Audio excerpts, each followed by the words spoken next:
Shen Shiji once saved me from a pile of corpses.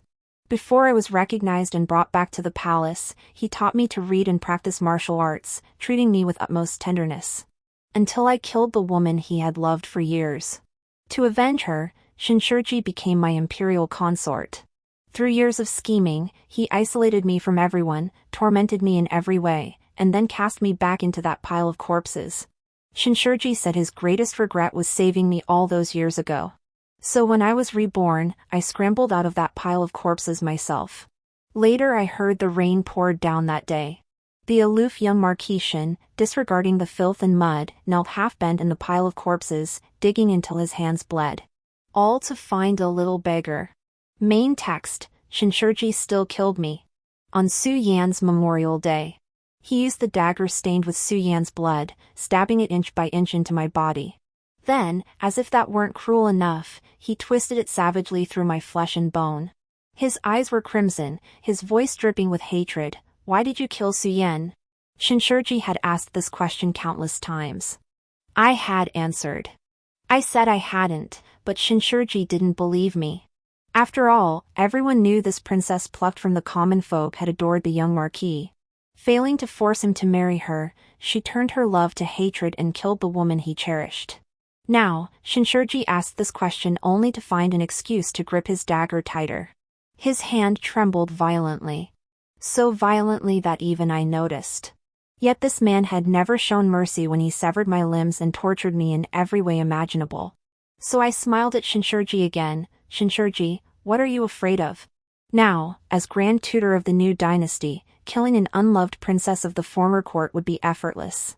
All of this was merely preparation for his revenge on Su Yan. Shen Shiji pressed his lips tightly together, then suddenly let go. He let me fall into that pile of corpses, his face once again expressionless. Qiang. Shen Shiji called my name, looking down at me from above. My greatest regret is saving you all those years ago. I died, yet it felt like I hadn't truly perished. So I watched as Shen Shiji returned and set fire to my former princess's mansion. Everyone praised Shen Shiji for his righteous sacrifice of kin, declaring the remnants of the former dynasty deserved their fate. Shen Shiji remained perpetually composed. Until he saw the empress by the new emperor's side. Weiji brother. The resurrected Su Yan addressed him thus, as intimately as in years past. Shen Shiji stared at her, unusually slow to recover his composure. I heard Su Yan explain to Shen Shiji with regret in her voice that the deposed emperor of the previous dynasty had been depraved and tyrannical, leaving the people suffering. She had been forced to scheme to lure Shen Shiji into the trap. After all, he possessed great talent, and the new emperor had already expressed interest in recruiting him. But the Shen family held hereditary earl titles. How could they so easily betray their country? So she had lit a fire. This matter is my fault, Weiji brother. Su Yuan clutched Shen Shiji's hand tightly, her almond-shaped eyes brimming with tears. A pitiable beauty, whatever you desire from now on, I will make it up to you. The words carried a hint of ambiguity. I watched Shen Shiji remain silent for a long while. After a moment, his voice raspy, he replied, all right. Instantly, Su Yan's tears turned to laughter as she cooed, Weiji brother is so kind. Weiji brother truly was kind. I couldn't help but think, so this was how deeply Shen Shiji cherished Su Yan. He had always detested deception. I once tricked him on his birthday, just to give him a surprise. But that day, Shen Shiji wore a cold expression, and I never even got to give him his birthday gift. So Shen Shiji could back down after all. Just not for me. I should have died. But when I opened my eyes again, I was lying among the dead bodies. The stench of decay mingled with the tang of blood, overwhelming me until I finally regained my senses.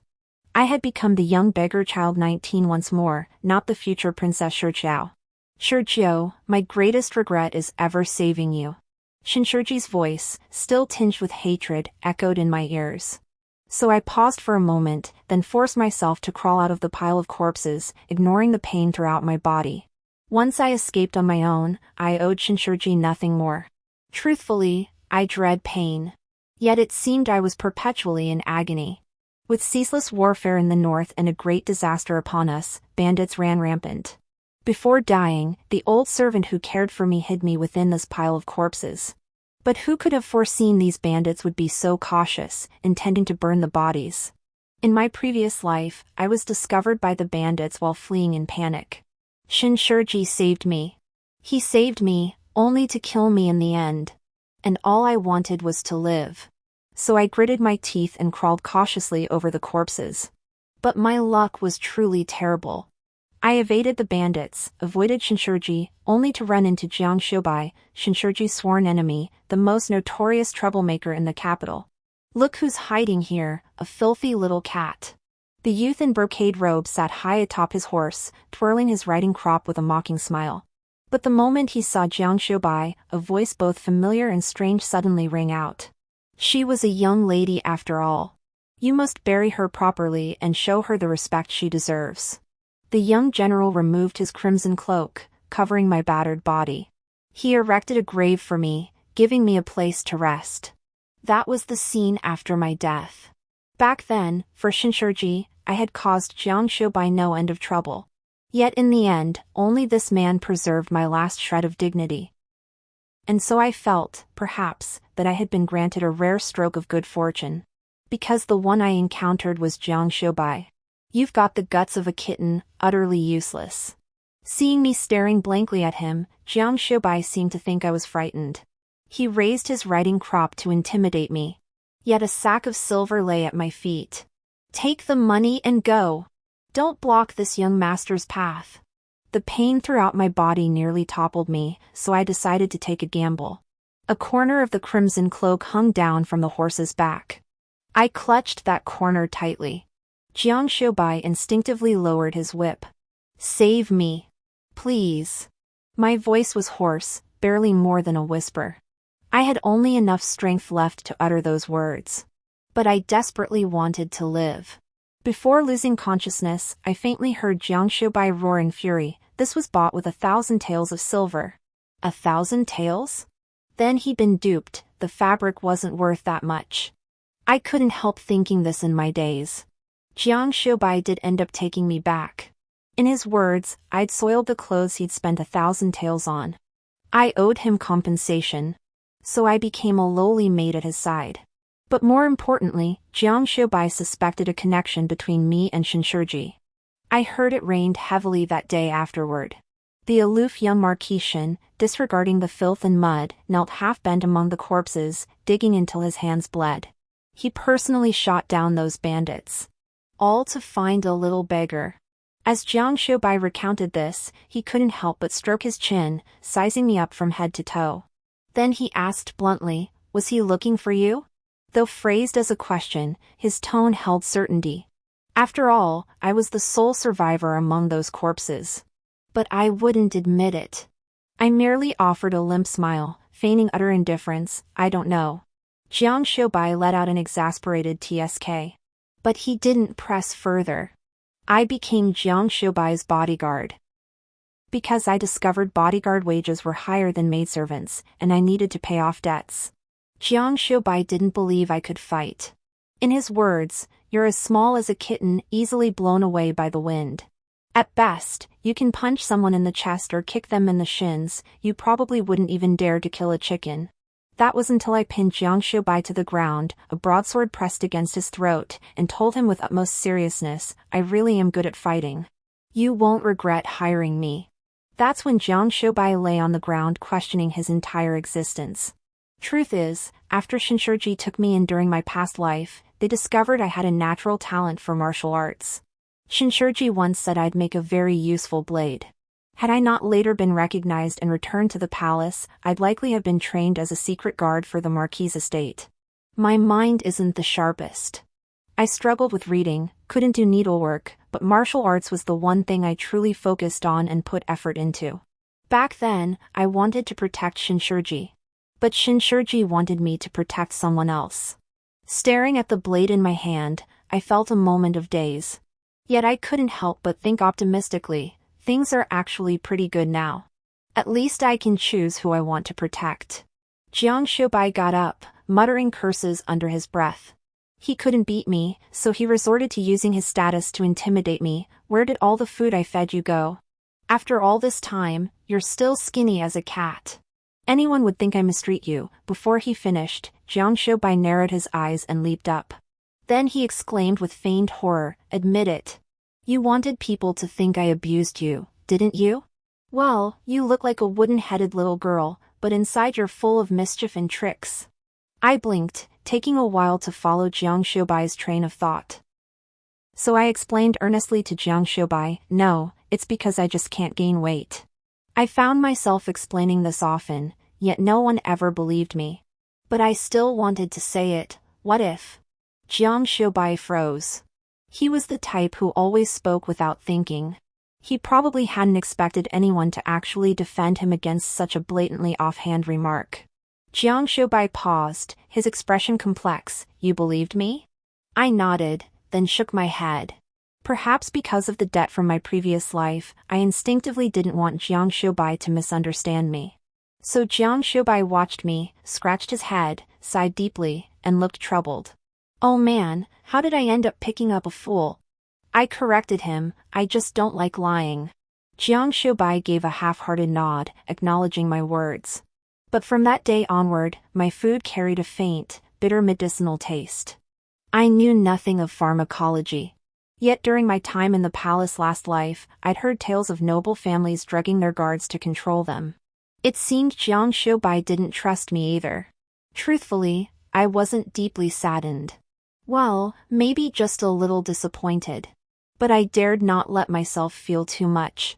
Until, after some time, I discovered my body showed no signs of abnormality. I even rarely caught colds. I went to ask Jiang Shoubai. "You have the nerve to ask?" Jiang Shoubai initially pretended not to hear. But after I pressed him until he grew impatient, he couldn't help but glare at me angrily. Then he shifted his gaze away in disgust. "My precious herbs could turn a dog into a pig. But you? After all this time, you're still skinny as a beggar child." He whispered the last part. But I have sharp hearing. So I learned, so those herbs were meant to nourish me. I pressed my lips together and told Jiang Shoubai earnestly, "Those herbs are wasted on me."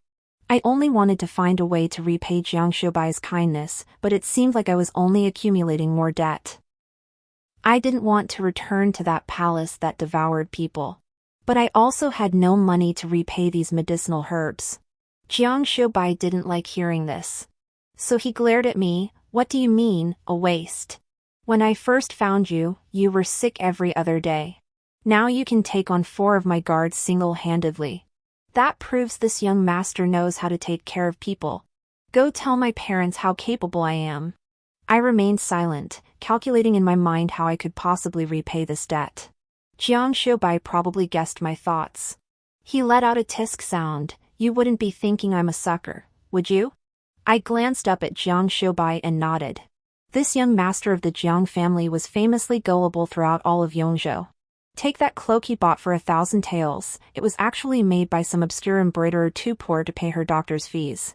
Jiang Shoubai laughed in exasperation. "You can't even lie about cursing the owner in your heart. You really are a block of wood." Though he was scolding me, his eyes sparkled with amusement.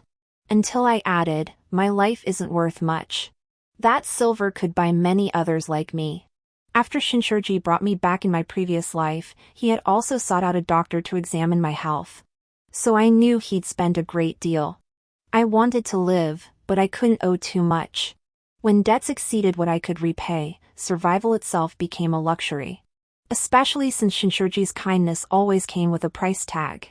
I'd already learned that lesson the hard way. Then I watched the smile fade from Jiang Shoubai's face, bit by bit. After a long moment, he tugged at the corner of his mouth. In a voice tinged with mockery, he murmured, "That's precisely why I loathe this world that treats human life as worthless chaff. This world has always regarded human life as chaff. Massacres are commonplace, life itself is the least valuable commodity." I watched Jiang Shoubai in silence, sensing a kindness within him that clashed sharply with this world. This was hardly a blessing. But it didn't matter. I would protect Jiang Shoubai regardless. If he couldn't bring himself to kill, then I would kill for him. Jiang Shoubai hadn't expected my response anyway. He pondered for a moment, then suddenly smiled. "Since you're so eager to repay your debt, then do me a favor. All right. I agreed without hesitation. And just like that, Jiang Shoubai reverted to his usual carefree self. That momentary wait seemed like nothing more than my own illusion. Jiang Shoubai had originally come to Yongzhou to visit his maternal grandfather. His next encounter with Shen Shiji occurred on the return journey to the capital. When our two groups crossed paths, I should have avoided him. But then, stray soldiers blocked our way, and black-clad assassins intercepted us. Jiang Shoubai cursed, "This must be that bastard Shen Shiji's doing." Jiang Shoubai remained utterly convinced that he was universally well-liked. No one in the capital or Yongzhou would dare harm him. He ordered me to stay put in the carriage, saying it wasn't proper for a young lady to get involved in fighting. I said nothing, only tightening my grip on the dagger in my hand. The attackers were clearly prepared. Jiang Shoubai cursed Shen Shiji with his words, yet rushed to save him. A long sword thrust toward Jiang Shoubai. Shen Shiji, whom Jiang Shoubai was shielding, clearly saw it, yet stood there indifferently, offering no warning. Until I stepped in front of Jiang Shoubai. The sword pierced my shoulder, but I severed the bandit's head. It was the simplest, most effective method. But blood still splattered onto Jiang Shoubai's clothes. I'd heard this outfit was quite expensive. Seeing Jiang Shoubai's face suddenly darken, I instinctively shrank my neck and stammered, "Actually, I was trying to protect you." "Who taught you to protect others using methods that wound 1,000 enemies but also cripple 800 of your own?" Jiang Shoubai yanked me back, his tone almost gritted. He seemed poised to say more, but Shen Shiji's urgent voice cut him off. "Ai!" Shen Shiji's voice trembled, his gaze fixed unwaveringly on me. It held a certain joy of something lost and found. Shen Shiji rarely showed such raw emotion in front of me. He carried the innate haughtiness of a noble scion deep within his bones, even when he masked it perfectly. To him, I was merely a little beggar he'd rescued from a pile of corpses. That's why Shen Shiji had always been stingy with his trust toward me. But now, Shen Shiji stood right before me. His eyes were red-rimmed, his voice straining to suppress his emotions. "I found you." He truly made no effort to conceal his unusual state. The aloof young Marquis of Shen should never have gone out of his way to search for a beggar child outside Yongzhou City, nor could the gentleman praised by all in the capital remain indifferent when his own savior faced danger. Only Shen Taifu, who later endured humiliation to become the imperial son-in-law and aided the new emperor in overthrowing the old dynasty. Suddenly, Shen Shiji's single word of approval to Su Yan flashed back to me. I instinctively took half a step back, only to be blocked by Jiang Shoubai. Shen Shiji's body stiffened for a moment. If you wish to acknowledge kinship, discuss it later," Jiang Shoubai abruptly interrupted, his expression unusually cold. He led me toward the carriage, his shoulder forcefully shoving aside Shen Shiji who stood in the way. Then he casually tossed out, "What deep grudge is this, blocking the path?" Anyone unaware would think the young Marquis deliberately obstructed us, punishing the young lady to make her suffer a bit more. His tone was flippant. Yet when I looked at Jiang Shoubai, I saw his lips pressed tightly together, his eyes holding a ferocity I'd never witnessed before. For a fleeting moment, I felt as though I was seeing the future invincible war god, the young general who would conquer all on the battlefield. Shen Shiji staggered from the collision. It was unclear which word Jiang Shoubai had spoken that struck a nerve. The color drained from his face, leaving him looking paler and weaker than I did as an injured patient. Finally, he stared blankly at my retreating back. His lips trembled twice before he murmured an explanation in a barely audible voice, "I didn't." But his words held little persuasive power. I couldn't help but glance back at Shen Shiji. This man was a master of pretense. He clearly despised me intensely, yet now he was putting on this act of deep concern. But why had he come looking for me again? I didn't owe him anything. Fallen for that pretty boy? Jiang Shoubai suddenly blurted out. He sneered, "Your taste is truly awful." Seeing my blank stare, Jiang Shoubai rubbed his forehead in irritation before shoving me into the carriage. He snapped at me again, "I'll settle this with you later." Before entering the carriage, I caught him glancing down at his own body with a satisfied look. Only then did he mutter under his breath, "That frail little body? One punch from me and he'd be knocked out cold. I have no idea what you see in him. You really are a clueless blockhead." His tone was vicious. "I don't see anything in Shen Shiji," I thought. I just want to survive. Shen Shiji said he came looking for me at my mother's request. Shen Shiji said he'd been sent by my mother to find me. His earlier loss of composure that day seemed like nothing but a mistake. He gathered all his emotions and smiled gently at me, i.e., I've come to take you home. Looking at Shen Shiji, I felt a vague sense of déjà vu, as if in my past life, I'd been waiting for those exact words. I stayed at the Shen residence for a year and a half before being brought into the imperial palace. But the palace was teeming with princes and princesses, I was merely the most inconspicuous one. The palace was a place that devoured people, and the princess's residence was cold and desolate. All I could think about was when Shen Shiji would come to take me back.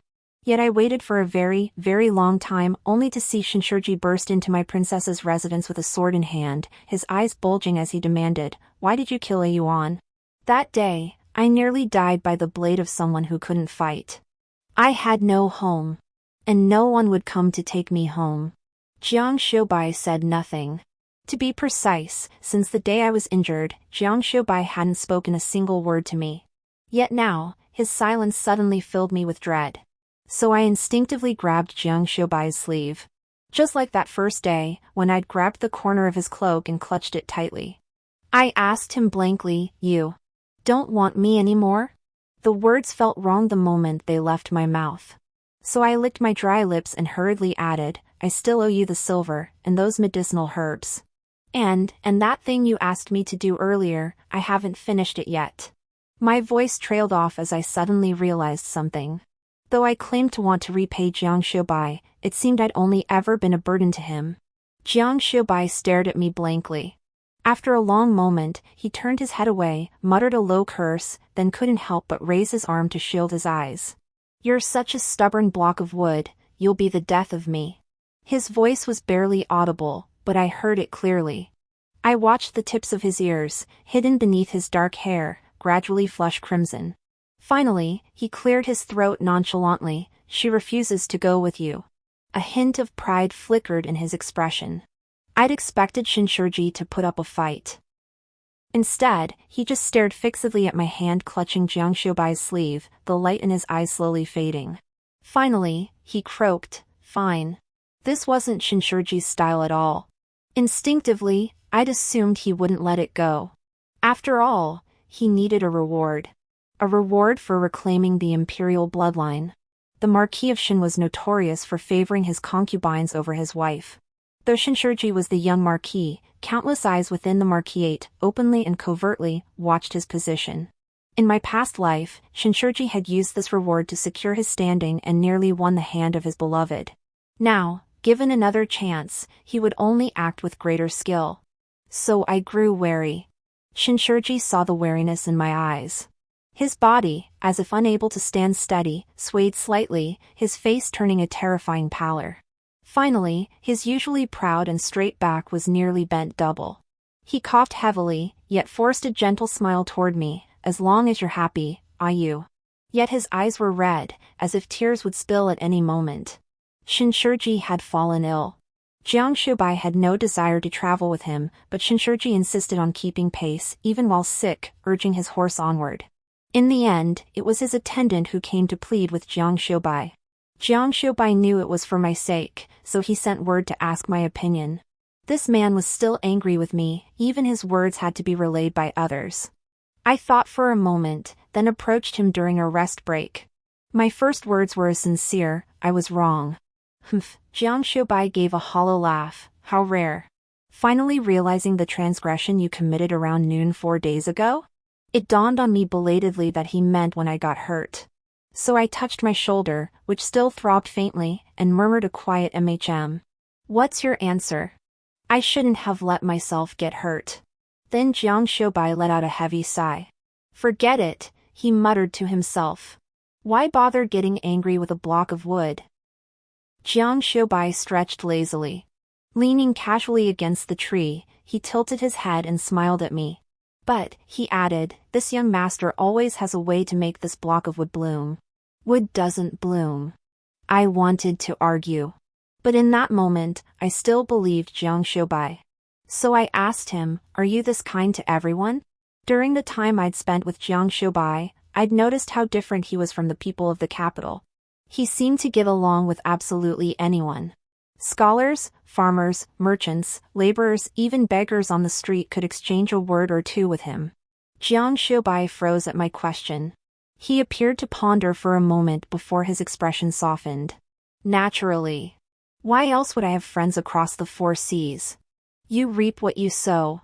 Though he spoke thus, in that instant I sensed a profound, sorrowful loneliness emanating from him. A loneliness that existed apart from everyone else. How strange. But he quickly changed the subject. Woodenhead, I suddenly miss home. Home in the capital? Jiang Xiubai paused, then smiled, naturally. Yet I sensed, deep down, that he was lying. On the day we parted, Shen Shiji came looking for me. Or wrong. He called out to me, then coughed heavily. He was gravely ill, his pallid face flushed with an unhealthy crimson. After calling my name, Shen Shiji fell silent again. He simply watched me quietly, his eyes holding a trace of hope that was all too easy to see.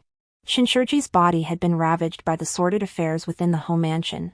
He sought out someone to heal my body, so I, too, sought ways to rid him of his poison. Once, I climbed a cliff to gather a medicinal herb for him. Even after breaking my arm in the fall, I joyfully delivered it to him myself. Yet back then, Shen Shiji blamed me for not staying with Su Yan, claiming it led to her injury during that period. Later, that herb, said to raise the dead and mend broken bones, was taken by Su Yan. Even though she had only suffered minor flesh wounds. Shen Shiji truly adored Su Yan. I thought this, then walked past him without flinching. But in that very instant, Shen Shiji's hoarse voice broke the silence. It sounded like he was desperately suppressing tremors, or perhaps quietly awaiting some known punishment. You're back too, aren't you? The moment Shen Shiji finished speaking, my hand instinctively reached for the dagger at my side. No one was around. Shen Shiji seemed oblivious to my movement, continuing softly to himself, 19 is a kind-hearted girl. She couldn't bring herself to kill, so I deliberately put myself in danger to force her to draw her blade. That first night she took a life, 19 was too afraid to sleep. I made her get used to it. 19 was terrified of pain. When I brought her back, even the slightest scratch would make her wince unbearably. I forced her to learn endurance, to endure excruciating pain without uttering a sound. 19 was too soft-hearted. If she saw me like this, she'd surely try to cheer me up. It was I who shattered that hope, making her hate me with every fiber of her being. But that was all later. Xiao, it's you who's returned, right? Shen Shiji's breathing quickened. He seemed to be anticipating something, yet deep in his eyes lay a blinding despair. What answered Shen Shiji was the blade pressed against his throat. My expression remained blank. I just want to live. Everyone wanted me dead. But I wanted to live. When I first reborn, I lived in constant fear, dreading being branded a demon and burned alive. Learning Shen Shiji was like me, I dared not sleep soundly at night, afraid I'd wake to find myself either slain by him or dragged into that man-eating palace. If he wanted to harm me, it would be effortless. Though reborn, I remained the same person from my past life. I was dull-witted, lacking cunning schemes. Without entering the palace, I was merely a lowly beggar. I knew martial arts, but Shen Shiji had countless skilled guards. An ant cannot shake a tree. Grasping only the desire to survive, I couldn't wield the blade of vengeance.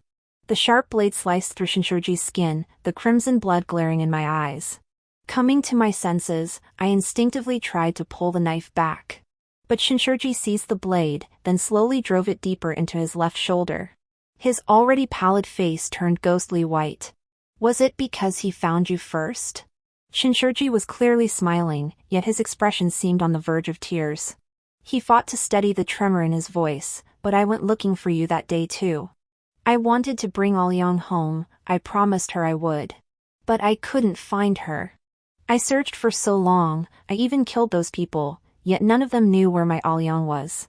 Shen Shiji seemed frozen in place. He moved closer to me, his hand clenched tightly around the knife handle, blood dripping down.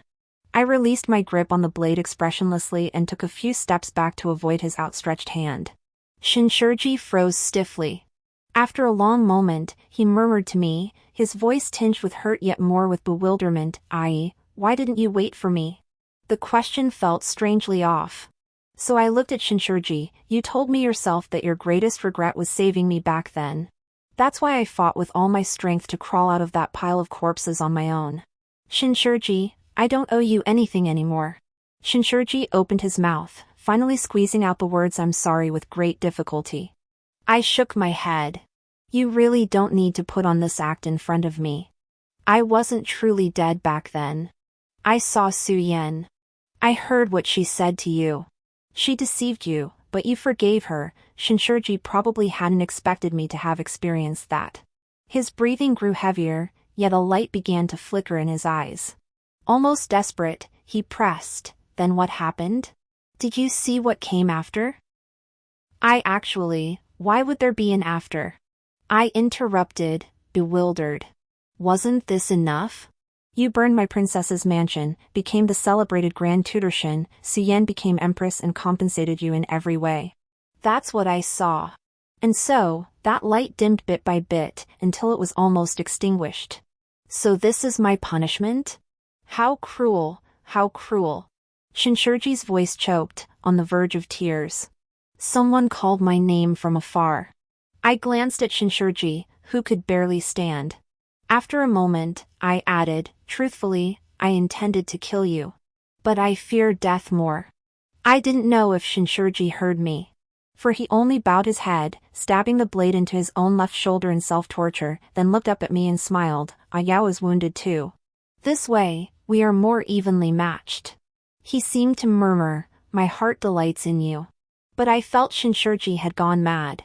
Jiang Xiubai brought me back to the general's residence. Confessing to Shen Shiji hadn't been wise. But in my self-destructive state, I thought, if I was destined to be taken back to the palace anyway, I might as well leave that reward for Jiang Xiubai. Perhaps it could even offset some debts. Yet I waited day after day at the general's residence. No palace messenger arrived. Instead, I heard that the young Marquis of the Shen family had severed ties with his childhood sweetheart, whom he had long admired. Soon after, I learned that the young sweetheart was accused of plotting rebellion. This time around, Shen Shiji had pushed Su Yan to her doom. They say that Su family's young lady pleaded outside the Marquis' residence for a long time, but Shen Shiji never even deigned to look at her. As Jiang Xiubai spoke these words, his gaze kept drifting toward me. Then he lectured me, woodenhead, you'd better be more discerning when choosing a man in the future. Don't just look at a pretty face. Character, conduct, physique. You must consider every aspect. I nodded slowly, thinking Jiang Xiubai was absolutely right. I didn't realize at all how shocking his words were to ordinary girls. After all, whatever Jiang Xiubai said, I believed. And clearly, this pleased him greatly. Until Jiang Xiubai's second elder sister's irritated voice suddenly rang out, Qing Chuer, you're corrupting a Jew again. Qing Keier was Jiang Xiubai's childhood nickname. I'd heard that when Jiang Xiubai was born, he was as small as a sparrow and exceptionally frail, nearly losing his life several times. Perhaps influenced by the folk saying that a cheap name makes for easy upbringing, the general's wife called Jiang Xiubai by the nickname Qing Keier for several years, hoping it would help him survive. Upon hearing this childhood name, Jiang Xiubai instantly jumped up, his embarrassment turning to anger as he shouted, "Didn't I tell you never to call me that again?"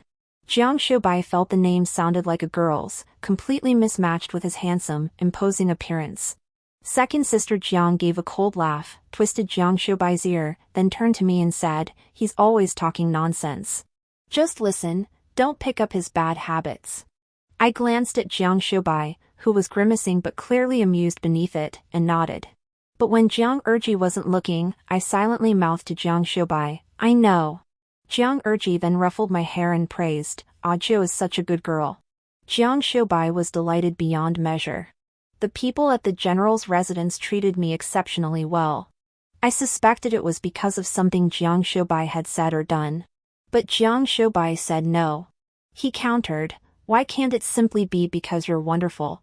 Father says you have talent in martial arts and are diligent, a rare gem. Mother says you're obedient and kind. She couldn't find anyone in the mansion to confide in, but you listened to her earnestly. Since you came, Mother has been much happier.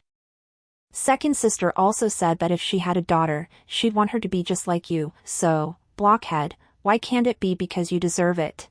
I didn't answer, but inside I thought, if I'm truly so wonderful, why didn't a single person like me in my past life? No, perhaps there was one. Jiang Shubai's eldest sister, now imperial consort Jiang. She was the only one who ever protected me in the palace. It was she who told me, little Ollie, if you can escape, flee this devouring imperial palace at once. But I didn't escape. Neither did imperial consort Jiang. The once-spirited and spirited daughter of the general's household perished in that filthy harem. She perished under false accusations, treason for colluding with enemies, and Empress Jiang corrupting the harem. Later, the general's family was exonerated.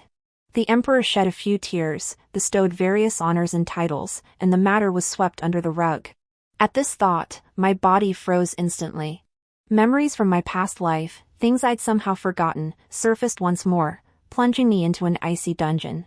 Meanwhile, Jiang Shubai bowed her head and asked, since my eldest sister cannot leave the palace, she sent some trinkets and fabrics to our residence. They've already been delivered to my courtyard. I'll take you, Jiang Shubai. I suddenly grabbed Jiang Shubai's arm, yet the words caught in my throat. I was afraid. Afraid that speaking them would brand me as a demonic entity. I had witnessed a villager who supposedly came back from the dead being forcibly dragged away and burned alive by others. But in truth, that so-called resurrection was merely a misdiagnosis by the physician. What's wrong?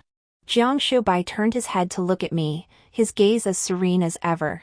And so I suddenly fell silent. I reminded myself, this is Jiang Shubai, to whom I owe countless favors. This is the general's residence, where I have been treated with the utmost kindness. Then I heard myself speak, my voice rough and strained. I once had a dream. I still couldn't bring myself to tell Jiang Shubai that I was someone who had returned from the dead. I could only fabricate a dream, then rack my brain trying to remember what had truly happened that year. It began when an adjutant under General Jiang defected, falsely accusing the general's mansion of treason and colluding with the enemy. With Empress Jiang's overwhelming favor and General Jiang commanding vast armies while commanding the people's loyalty, the general's mansion had become a thorn in other sides, its achievements threatening the throne. Its downfall was inevitable. This was recounted to me by an old nurse nearing death. That adjutant was personally bound and brought in by Shen Shiji himself. I caught a distant glimpse of him at the time, as I was trying to see Shen Shiji. That man has a scar on his left cheek and a large black mole on his chin. His surname is Zhang. I tried to describe that so-called dream in greater detail, and that maid named Lianxin who served consort Jiang, she wasn't a good one. She was the empress's woman, and later she slandered consort Jiang for having an affair. Mid-sentence, I suddenly stopped. I seemed to have said too much, and it no longer sounded like a dream. So I pressed my lips together and cautiously glanced up at Jiang Shubai. Even though it was just a dream, I feel like it's about to happen. My voice trembled slightly. I didn't know if Jiang Shubai would believe me. My mind raced with thoughts. If Jiang Shubai didn't believe me, how could I possibly resolve this impending crisis? I understand. But Jiang Shubai merely hummed an acknowledgement before reaching up to ruffle my hair. I'll investigate these people. You just wait at the mansion for my news. This time, I was the one taken aback. You believe me? Of course I believe you. Jiang Shubai suddenly broke into a smile, then sighed as if joking. If I didn't believe you, imagine how much harder things would be for you. Those few words alone made my eyes suddenly well up. For a fleeting moment, I thought how much better it would have been if Jiang Shubai had been the first person I met in my past life. He would have believed in me. And I wouldn't have ended up like that. Why are you crying now? Jiang Shubai suddenly became flustered. He frantically searched for a handkerchief, fumbling as he explained, I was just saying. If you don't like it, I won't say it anymore. His voice grew quieter and quieter. Finally, Jiang Shubai simply shut up, pulled out a bag of snacks he carried with him, and cautiously asked me, want some? At some point, Jiang Shubai had started carrying sweet treats with him. He said it was because his bodyguard was so thin and small that people looked down on him, and by association, on his master too. I nodded, but my eyes were still red. I couldn't quite tell if it was from fear of being discovered or because of what Jiang Xiubai had said. But Jiang Xiubai let out a sigh of relief. He lay back in the recliner, hands behind his head, gazing quietly at the sky. Even after I finished the treat, he remained perfectly still in that same position. "Wood," he called to me, turning his head to look at me, his eyes brimming with playful laughter. "I actually miss home quite a bit. You are home now, at the general's mansion. Not this home." Jiang Xiubai smiled and pointed at the sky. "My home is very, very far away. Perhaps I'll never return in this lifetime." I froze, then blurted out, "Could it be? You're an immortal?" Jiang Xiubai laughed so hard he clutched his stomach. "If you put it that way, it's not entirely wrong," he said, tilting his head. "After all, those from my realm can ascend to the heavens and dive into the seas. To you, we truly are like immortals. We are the same." Jiang Xiubai stood up. He seemed to want to pinch my cheek, but then remembered something and curled his fingers. In the end, he only leaned down, lightly brushing my face with the cool back of his hand as a comfort. He looked at me earnestly again, his voice soft. "So, little cat, don't be afraid." Jiang Xiubai always called me his little cat. A frail, timid cat, yet one who was actually incredibly spoiled. And made of wood, to boot. Jiang Xiubai disappeared for a while. When he returned, I heard that an adjutant in the military camp had been beheaded. Evidence of treason and collaboration with the enemy was irrefutable. "Things are tricky with my eldest sister, she's connected to the Empress after all," Jiang Xiubai said, pinching the bridge of his nose before reassuring me, "but rest assured, I'll keep a close eye on her too." My worries eased. "Wooden cat, you saved us." Jiang Xiubai smiled, his eyes sparkling. Seeing this, I felt a rare flicker of embarrassment. Later, he grew increasingly busy and no longer wished to take me along. So second sister Jiang took me out of the mansion to play. That was when I saw Su Yan. It was the first time I'd seen her since my rebirth. Memories of that pampered, elegant, and majestic empress of the new dynasty gradually faded. The Su Yan before me now radiated a gloomy aura. When she spotted me, her gaze turned icy and chilling. But this time, I hadn't returned with Shen Shiji. Su Yan shouldn't have recognized me. For some reason, my heart suddenly began to race. Then Su Yan suddenly laughed. Standing there, she silently mouthed each word, "So it was you." That night, I had a dream. Or rather, it shouldn't have been just a dream. I saw Shen Shiji return to the pile of corpses, relentlessly searching for my body. He searched for a long time, his hands drenched in blood, yet he never stopped. Until Su Yan came looking for him, asking what he was searching for. Shen Shiji remained silent for a long while. The tall, graceful young tutor's sleeves were caked with mud, blood trickling slowly from his palms. "Nothing," he murmured after a while, "I seem to have accidentally lost something." "If it's lost, it's lost." Su Yan sighed in relief upon hearing this. She tried to pull Shen Shiji closer, but the scent emanating from him repelled her. She could only offer a coy smile and say, "Whatever Brother Weiji desires, Yan will find it for you." Shen Shiji replied, "Very well." Yet I clearly saw the surging, suppressed hatred in his eyes. Whom did he hate? Later, I came to understand, Shen Shiji hated Su Yan. But he hated himself even more. Step by step, he schemed against Su Yan, reducing her from an empress high above all to a whore trampled by countless men. Then, when Su Yan waited for him with hope in her heart, he plunged her back into despair. He severed her limbs and locked her in a dungeon where no sunlight ever reached. Everything Shen Shiji had once done to me now fell upon Su Yan. At first, she begged him, pleading she had her reasons. Later, she cursed him with frenzied rage. She mocked Shen Shiji, "Are you avenging her now? But Shen Shiji, even if I schemed against you back then, was I not wrong? It was you who obeyed that dog emperor's orders to find her, then delivered her into the palace. It was you who made her his poison pawn to secure your position in the Marquis. Shen Shiji, I merely handed you the knife, but you were the one who truly killed her. Now you dare claim you loved her? Even that fool would find it revolting." I listened quietly, then suddenly understood. So Shen Shiji had known my true identity all along. No wonder he'd asked me back then. I will help me like this too, won't she?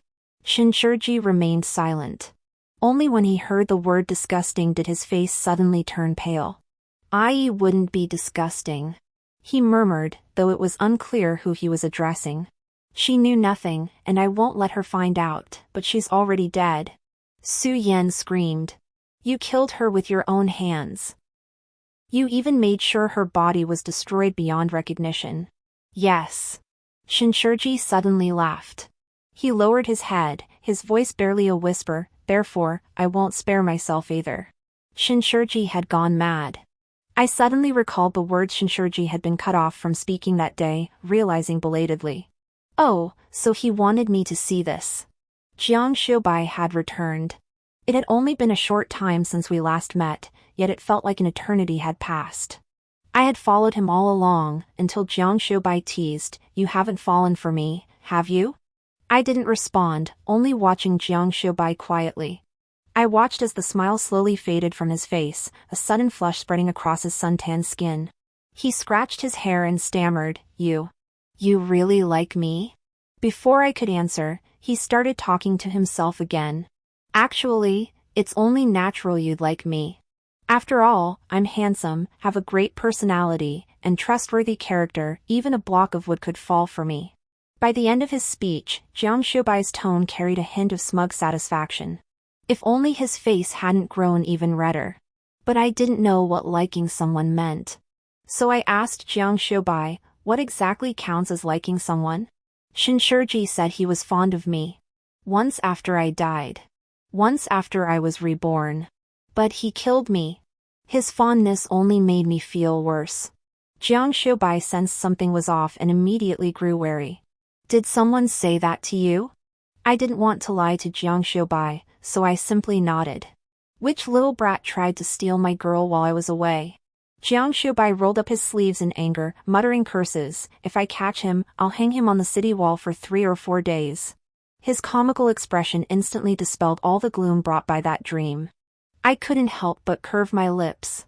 So do you think he likes you? Jiang Xiubai chuckled and asked. Me? I thought carefully, then shook my head. He nearly killed me, then told me he was wrong, that he actually has feelings for me. That's definitely not liking. Jiang Xiubai practically blurted it out. Perhaps fearing I wouldn't understand, he added, Chongqing really likes you. That brat usually won't give anyone the time of day, yet he goes out of his way to act cute and charming around you, saying it's the only way you'll like him more. Chongqing is the son of the second eldest sister of the Jiang family. Jiang Xiubai snorted coldly, yet couldn't help but break into a smile. The other day, my second brother-in-law brought back pastries from the Lotus Pavilion for him and my second sister. He thought they were delicious, so he secretly stashed one away, waiting to give it to you. I recalled that day when Chongqing brought me the pastry. He'd carefully unwrapped the handkerchief only to find it crushed, and his little face had crumpled in such a pitiable way that I couldn't help but smile, my eyes crinkling. See? Even a child knows that loving someone means saving the best pastry, finding ways to please the one you adore. There's no such thing as hurting someone you love because of misunderstanding or immaturity. If you've ever felt hurt, then it wasn't true love. Jiang Xiubai propped himself up on his knees, gazing directly at me with crinkled eyes. Little Wood, remember this, if you haven't felt that affection yourself, it can't be called liking. I watched the tiny reflection in Jiang Xiubai's pale eyes. I watched the utterly familiar face unconsciously lighten with a smile I'd never seen before. So, unusually flustered, I averted my gaze. After a long moment, I whispered to Jiang Xiubai, I don't have a name. Like Jiang Xiubai, I nearly didn't survive my infancy. But I was far less fortunate than he. Born on the 19th day of the 12th lunar month, my mother casually named me 19. No proper name was ever given. She believed I wouldn't live long enough to warrant one. Later, I entered the palace. I was merely a girl brought in to serve as the emperor's medicine tester, no need to waste thought on a name. So I became Shijio. From beginning to end, I never had a name truly my own. Jiang Xiubai froze, seemingly unable to grasp why I was telling him this. Only when I cautiously asked him again did he respond, So, Jiang Xiubai, could you give me a name? He opened his mouth, then closed it. I continued, speaking to myself, actually, I think the surname Jiang sounds quite nice. I looked at Jiang Shoubai, my voice carrying a hint of hope I hadn't even noticed myself. Is that okay? Jiang Shoubai took a deep breath. He straightened up, teasing, you sure about this? If you take my surname, you'll be mine. He seemed to revert to his earlier carefree demeanor, yet his voice trembled faintly. I was confused. Aren't I already your bodyguard? Wasn't that enough to make me his? You really are a block of wood. Jiang Shoubai's breath caught, and after a long moment, he muttered a low, mocking curse. Then he patted my head and coaxed, all right, I'll take on this job. But naming you is a big matter, I need to discuss it with father, mother, and sister. After all, we'll be family from now on. Family? My eyes lit up instantly, then I smiled, biting my lip. I had a home. And I had waited for someone to bring me home. But I still hadn't received the name Jiang Shoubai would give me. An imperial edict arrived at the general's mansion, and I was brought into the palace. The emperor shed a few tears, clutching my hand in feigning concern, saying I'd suffered wrongs all these years. Everything seemed to repeat itself from my past life. But clearly, I had tried so hard to avoid it. Trapped in the palace, I began drinking those excruciatingly bitter medicines. The reigning emperor pursued immortality. He feared death, so he needed a test subject. The sorcerer claimed the test subject must meet strict criteria, and be of his bloodline. Among all the princes and princesses in the palace, I alone was deemed the most suitable test subject. And so I became Shurjiu. But clearly, I was so close to having a name of my own. Consort Jiang came to see me. She bore a striking resemblance to Jiang Shoubai, especially in the way she fed me. That bastard ruined all the flesh I worked so hard to put on you. Consort Jiang pinched my cheeks, gritting her teeth for a moment before softening with concern. Just one more bite. Look how thin you've become. She knew nothing of the drug trials, believing only that I couldn't adjust to palace life. She comforted me further. Once your princess residence is settled in a few days, I'll send Qingchuer to keep you company. Perhaps fearing trouble, the emperor ordered strict surveillance over me. Even consort Jiang could only visit occasionally. So I smiled at her and nodded. All right. Just wait a little longer. I told myself. Once I'm out of the palace, it'll be fine. I endured it in my past life too, just hold on a little longer. Though I thought this, the bitter taste of the medicine still made it hard to swallow. I should have grown accustomed to them by now. But I recalled the medicine hidden in my food. I remembered the bag of candied fruit Jiang Shoubai always carried. I realized I still longed for Jiang Shoubai. Longed for him deeply. I counted down the days until my departure. Yet as the days passed, the emperor showed no sign of relenting on my transfer to the princess's residence. And consort Jiang remained confined within the shattered river hall, unable to leave. The daily doses of medicine grew heavier and heavier. The emperor seemed increasingly impatient. This sudden change unsettled me. It wasn't until a new consort Su arrived in the harem, favored with the emperor's full attention, that I understood the source of my unease. It was Su Yan. Only then did it dawn on me, Su Yan must have known my true identity. After all, she had once been Shen Shiji's most trusted confidant. On the day Su Yan came to see me, I had just been forced to drink 2 bowls of medicine, my body throbbing with pain. How pitiful. She looked at me, her eyes holding a trace of pity I couldn't fathom. Shen Shiji hasn't come to see you, and that young master from the general's residence can't get in either. See? Men are all unreliable. In the end, you can only rely on yourself. I didn't particularly want to engage with Su Yan. But I had to admit, her last statement was spot on. So I smashed the bowl, driving the shards deep into Su Yan's chest. I truly must rely on myself. I murmured, therefore, this vengeance, I must exact it personally. Yet the medicine had damaged my body. So even with all my strength, I only managed to scratch Su Yan, drawing a little blood. You mad woman! She screamed in pain. The palace maids hurriedly pulled me away. I tilted my head, watching Su Yan with her hair disheveled and her appearance utterly disheveled, completely unlike her previous lofty demeanor. Suddenly, I laughed. I thought it was indeed because of Jiang Shoubai. My courage had grown considerably. This was good. The palace was in turmoil. The emperor suddenly fell gravely ill, leaving the crown prince position vacant for a long time. Several princes openly and covertly vied for that seat. This was something that had never happened in my previous life. Before long, the third prince staged a coup. On the day of the palace coup, Shen Shiji found me. It was the first time I had seen him since arriving in the capital. The usually dignified and proper young marquis now radiated a fierce, murderous intent. Yet upon seeing me, that aura abruptly shifted into the gentle smile I knew so well. He extended his hand toward me, cautiously. I'll take you away. I sat there, quietly watching Shen Shiji. Watching his fingers twitch back, then awkwardly calling me again. It's not safe here, Shen Shiji's voice was hoarse, his eyes reddening intensely. I'll take you away first. Once this is over, I'll send you back. He paused, each word coming with immense effort, anywhere you wish to go. But I don't want to go with you. I shook my head. Jiang Shoubai said he'd come for me. I believe him, so I'll wait for him. But clearly, I found you first this time. Shen Shiji took a few steps forward, his voice choked with emotion. Wrong, everyone makes mistakes. You can't deny me even the chance to make it up to you. How cruel that would be. And so I thought, what Jiang Shoubai said earlier was indeed true. He wouldn't hurt me because of his mistakes. But what if Jiang Shoubai can't find me? How cruel that would be to him. Shen Shiji's body stiffened abruptly. I smiled at him again. Don't call me wrong anymore. I'm not sure wrong, I have my own name now. Name? Shen Shiji asked softly. Yes, my name is, my words trailed off mid-sentence. I remembered with frustration that before I entered the palace, Jiang Shoubai hadn't told me my name yet. But the next second, a smiling voice finished my sentence. Sun Wan. Her name is Jiang Sun Wan. Jiang Shoubai had indeed come to fetch me.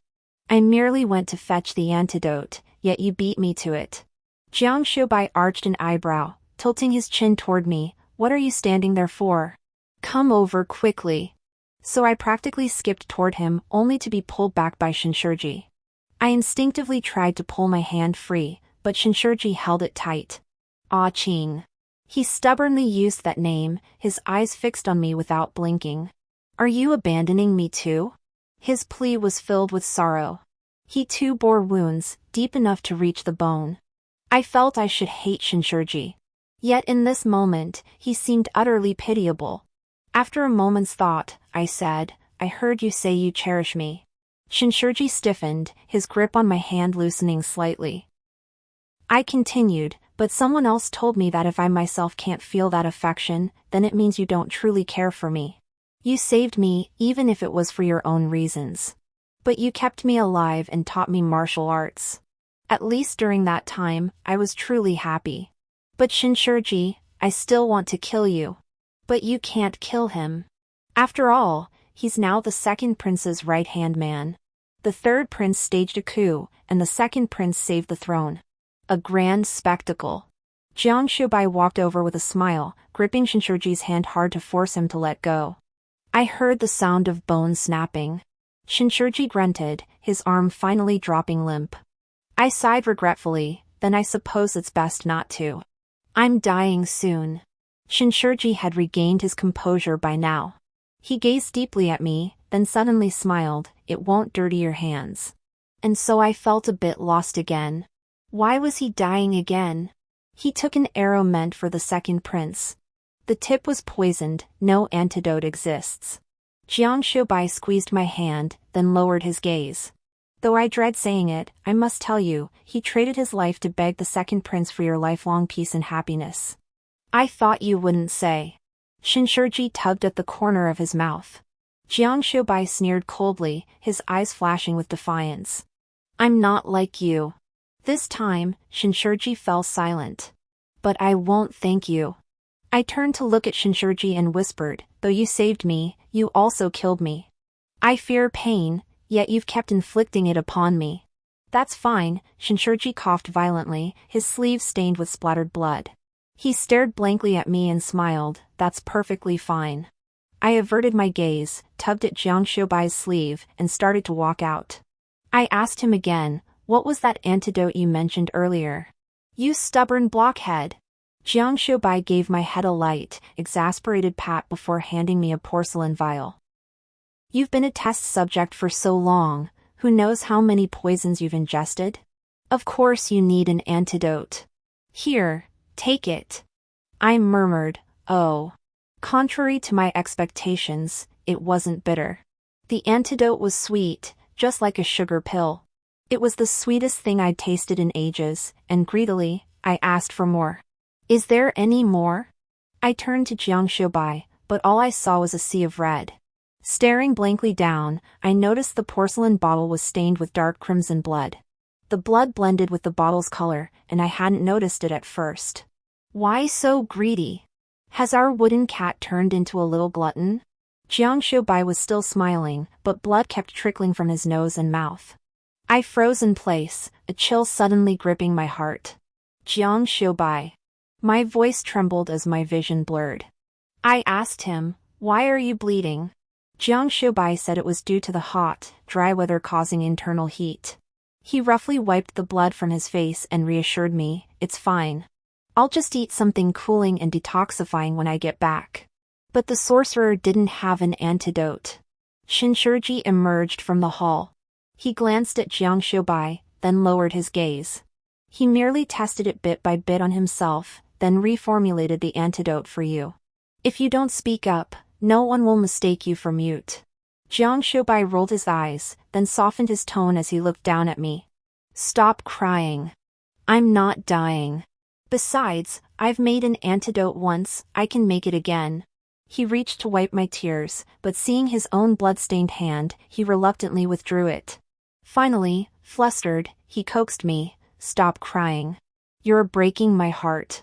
This time, Shen Shiji only gave Jiang Shoubai a complicated look, saying nothing. You're lying. My whole body trembled. Digging my nails into my palms gave me the strength to continue. If you can make it again, why didn't you take it yourself first? Jiang Shoubai was speechless.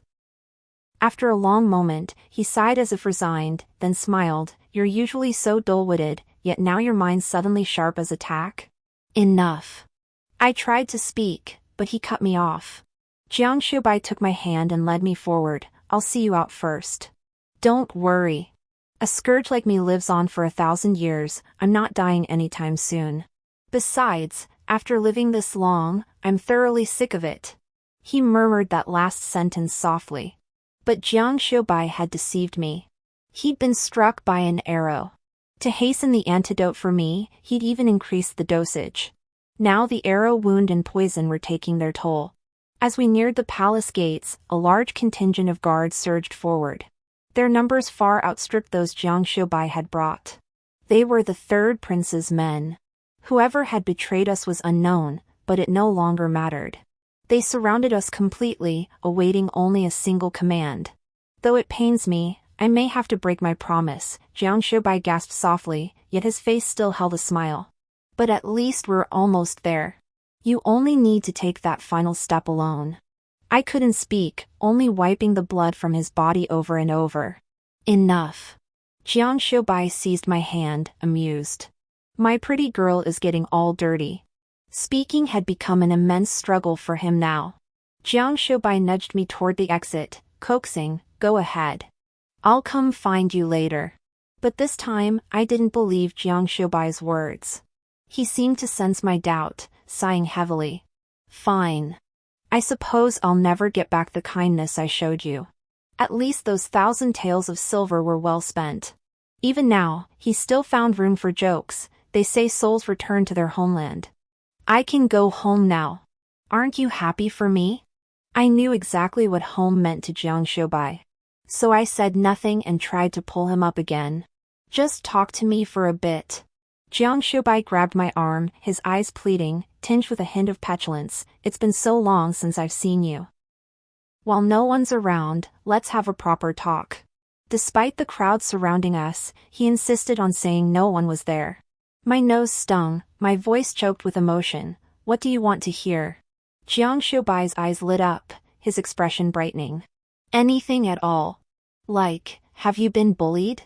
If you have, tell me and I'll get revenge for you. Or did my big sister say anything to you? She's such a troublemaker, always digging up dirt on me. I didn't know who charged forward first. Jiang Shoubai wouldn't kill someone. But now his blade was drenched in blood. He kept talking. But as he spoke, Jiang Shoubai's voice grew fainter and fainter. So, seizing a moment between breaths, I swiftly hoisted Jiang Shoubai onto my back and bound us tightly together. Such a clumsy little girl. Jiang Shoubai could no longer hold his blade. His eyes closed, he smiled softly, murmuring, "But who can blame me for loving just this one?" Jiang Shoubai, I feared he might slip into unconsciousness, so I found words to say, "What exactly do you want to hear from me?" If I weren't in the midst of killing someone, this might have been a good opportunity. What do you want to hear? Jiang Shoubai gathered his strength. Then he leaned close to my ear, his voice barely a whisper, "I want to hear if Wan truly likes me." I killed someone who tried to rush at Jiang Shoubai, answering indirectly, "Jiang Shoubai, I've done what you wanted me to do. Long, long ago, Jiang Shoubai asked me to do something for him. Then tell me why you're fighting so desperately to stay alive." All right. I'd been searching for that reason. Now I've found it. So I said, word by word, "I want to walk from south to north, to see everything." Long before that, consort Jiang had mentioned she had a mischievous younger brother. That brat couldn't sit still for a moment, always wanting to go out. He kept yapping about walking from south to north, to see everything. Consort Jiang's words carried disdain, yet her eyes sparkled with amusement. She claimed many of her travels were inspired by her brother's tales. And so I remembered. But I'm timid. I need someone to accompany me. And I'm delicate, so that someone must be Jiang Shoubai. Only Jiang Shoubai. Jiang Shoubai, I fear death. But I fear you dying first even more. Jiang Shoubai froze, then chuckled darkly, "Sounds pretty good, just the answer I like. But you're wrong about one thing, Woodenhead, neither of us will die." I murmured a low "hmm." The blade in my hand was already chipped, so I switched to another. Wave after wave of people charged forward, then wave after wave fell. I lost count of how many I'd killed. I just kept moving, inch by inch, carrying Jiang Shoubai on my back toward the palace gates. Jiang Shoubai said he'd always been a kite drifting outside this world. That I was the one who showed him the direction of the string. His words were too cryptic for me to understand. But I knew I was a guard who owed Jiang Shoubai a mountain of silver. I had to get him home. Dawn was breaking. I faintly heard reinforcements arriving, and someone anxiously calling out, "How are you holding up?" But my vision was already obscured by a crimson haze, blurring everything. Until something hard poked my face. I instinctively turned my head to look. This time I saw clearly, a flower blooming amidst the blood. A flower carved from wood. Wood has bloomed. Jiang Shoubai's voice was barely audible, yet still tinged with laughter. "Wan, we're going home." Epilogue: Jiang Shoubai was taken away by his master. A wandering Taoist priest, it was said he had anchored Jiang Shoubai's soul when the boy was young. Upon seeing me, the Taoist suddenly burst into laughter. "I'd been wondering why that lad's soul remained so restless, turns out he was searching for you. To defy the heavens by reversing the flow of time, and he actually found a way to make it happen. Remarkable! Truly remarkable." I understood the Taoist's words, and a bold conjecture stirred within me. But I wanted to hear it from Jiang Shoubai himself. "When will I see him again? Why must you see him?" the old Taoist asked with a twinkle in his eyes. This time, my answer was straightforward: my heart belongs to him. And if it takes a lifetime? Then I shall wait for him a lifetime. At this, the old Taoist's laughter grew louder. "Then wait you shall." The old Taoist took Jiang Shoubai away, and no one knew where they went. The Jiang family comforted me, saying to think of it as him going out to play for a while. So I waited through spring and autumn. I waited until I became part of the Jiang family, and until Jiang Shoubai became an invincible female general on the battlefield. The following year, in late spring, I went outside Yongzhou City.